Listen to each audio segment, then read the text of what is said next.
And if you have fished for bass with a barbless hook, you will know that they slip out a lot. So I do whatever I can to avoid that, which is why I don't mash the barb on this. And then for thread, I'm using UTC 70 in dark brown.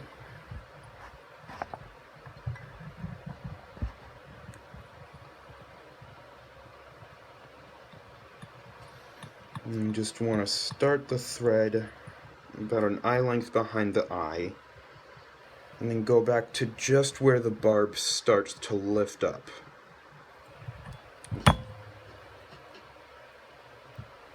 The next step is to take some red yarn. It can be synthetic or wool, it doesn't really matter. Here I'm using wool.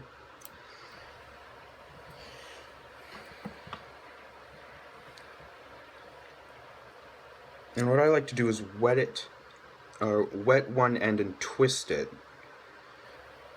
so that it kind of cords up, which makes it easier to tie it in. And you want that initial tying point for the red wool to be where you started the thread, and then wrap all the way back and then back forward, and you can then snip it off about a hook gap in length. And I like to do this, but you don't have to. You can take, a Velcro strip, or what I do is I've cut down an old toothbrush and sort of run it through the yarn to sort of rough up the fibers and break the cording. It gives it a nice look underwater. And then the next step is to take 2 to 3 nice long peacock hurls,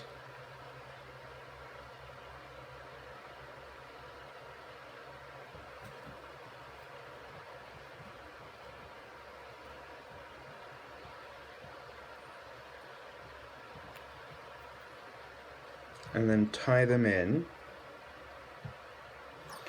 like you did with the wool, or the yarn.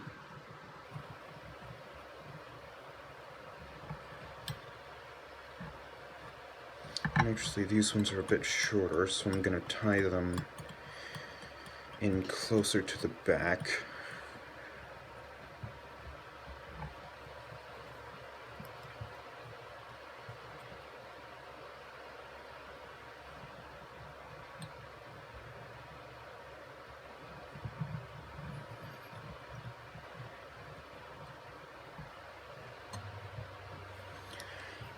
And the next step is to take some olive saddle hackle. You want to get a feather that's fairly slim.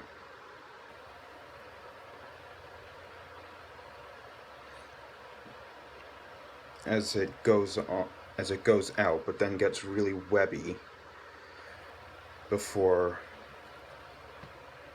the fluff starts, kind of like this one.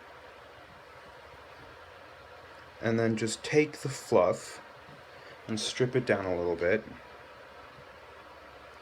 I recommend keeping this part, putting it off to the side, because it's great for tying other kinds of streamers if you don't have marabou or chickaboo or what have you.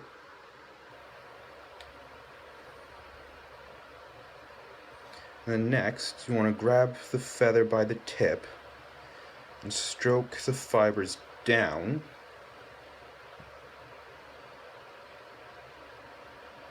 and then hold those in place in that position, and then snip a small triangle for tie and anchor, then tie that in right at the back,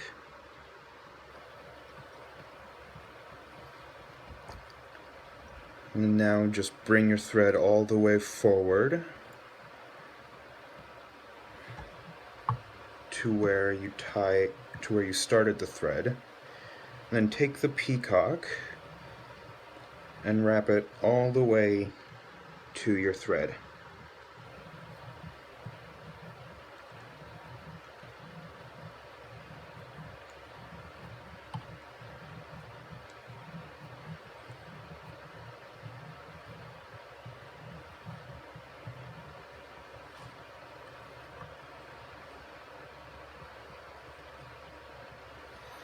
Once you've done that, you can snip out the excess.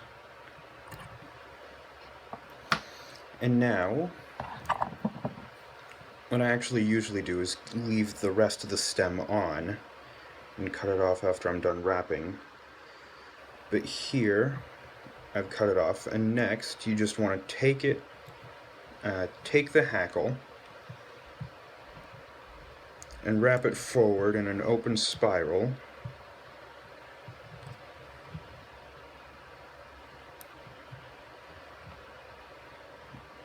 You might want to wiggle the fiber a little bit as you wrap it forward so you don't trap too many fibers.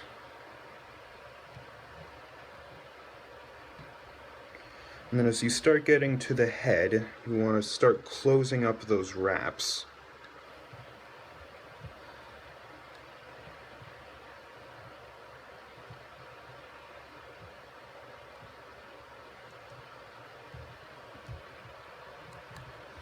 And if you need to, just stroke the fibers back.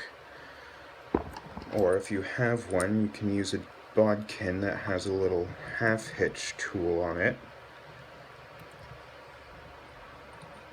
And use that to just make a loose wrap to tie down the stem and get all the fibers out of the way.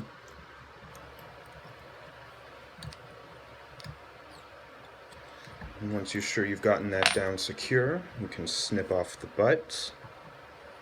Here.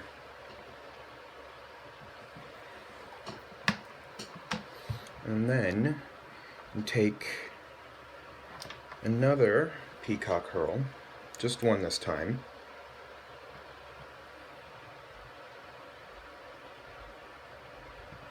Tie that in.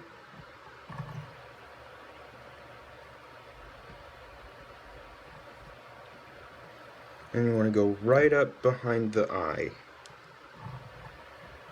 And take the herl and wrap it forward.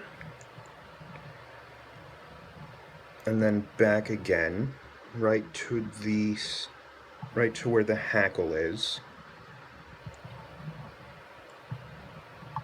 And then wrap forward again. And then you can tie it off. And this makes a nice little bulky head on the fly. And you can snip that out.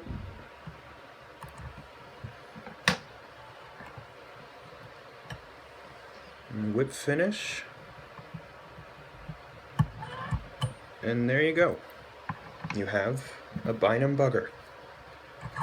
It's a pretty good fly for bass. It's also great on larger species of sunfish.